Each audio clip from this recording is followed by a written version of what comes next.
민생 파탄과 경제의 어려움을 보여주는 뉴스들이 계속 쏟아지고 있습니다. 23일 한국은행이 발표한 생산자 물가지수는 4개월 연속 상승한 것으로 나타났고, 특히 농림수산식품 가격지수는 154.20으로 역대 최고치를 경신했습니다. 사과, 배, 대파에 이어 배추, 양배추, 양파, 참외 등 먹거리 물가가 급등하고 있습니다. 많은 부모님들이 아이들 과일 사주는 것도 겁난다, 이런 말씀들을 하고 계십니다. IMF는 실질 성장률에서 잠재 성장률을 뺀 우리나라의 올해 GDP 갭을 마이너스 0.54%로 추정한 바 있습니다. 이는 경기가 침체기에 접어들고 있음을 뜻합니다. 고물가로 국민 생활이 궁핍해지고 경기가 침체되기 시작하면 정부는 적극적인 확장 재정 운영으로 민생을 뒷받침하고 경제 성장의 모멘텀을 만드는 것이 재정 정책의 기본 중의 기본입니다. 그러나 윤석열 정부는 정확히 거꾸로 가고 있습니다.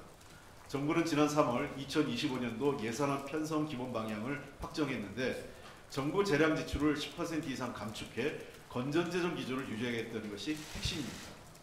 이대로라면 정당한 이유나 분석 없이 무조건 예산을 깎으라는 대통령의, 정말 경제에 대한 무지한, 아무것도 이해하지 못하는 대통령의 말 한마디에 R&D 예산이 난도질 당했던 것과 같은 일이 지금 우리 재정 운영에서 나타나고 있는 것입니다.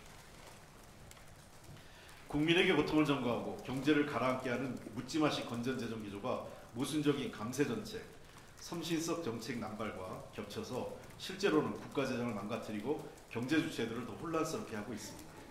선진국들이 대규모 재정 투입으로 새로운 성장 동력을 만들어내려 노력하고 있는데, 유독 윤석열 정부와는 이런 세계적 흐름과 반대로 가고 있는 것입니다.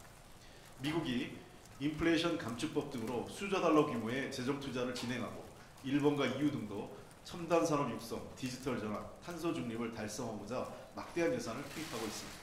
그러나 윤석열 정부만 재정을 부실화하고 국가 역량을 쇠퇴시키는 말뿐인 건전 재정을 표방하면서 국민의 삶과 우리나라 경제 성장의 기반을 허물어뜨리고 있는 것입니다. 더욱 문제인 것은 학자들마저 윤석열 정부는 정책 비전에 체계화를 시도하지 않는 독특한 사례라고 평가하면서 정책 자체가 없다고 비판하고 있습니다. 이미 정책 자체가 없는 무능과 무책임은 심판받았습니다. 그럼에도 국정기조를 바꾸지 않는다면 그것은 윤석열 정권의 불행한 결말로만 끝나는 게 아니라 국민의 삶과 한국 경제의 큰 그림자를 드리우게 될 것이라는 점을 깊이 인식해야 합니다. 최근 민주당의 적극적인 재정정책 강조에 대해 건전재정은 선택이 아닌 당이라며 강하게 비판한 한 경제신문이 있습니다. 그러나 이 경제신문은 지난 2001년 김대중 정부 당시 기획예산처의 건전재정 기조에 대해서는 강하게 비판하면서 경기 침체를 막기 위해서 확장적 재정을 해야 한다는 입장도 발표한 바 있습니다. 건전재정 환상이 경기를 급냉시킨다.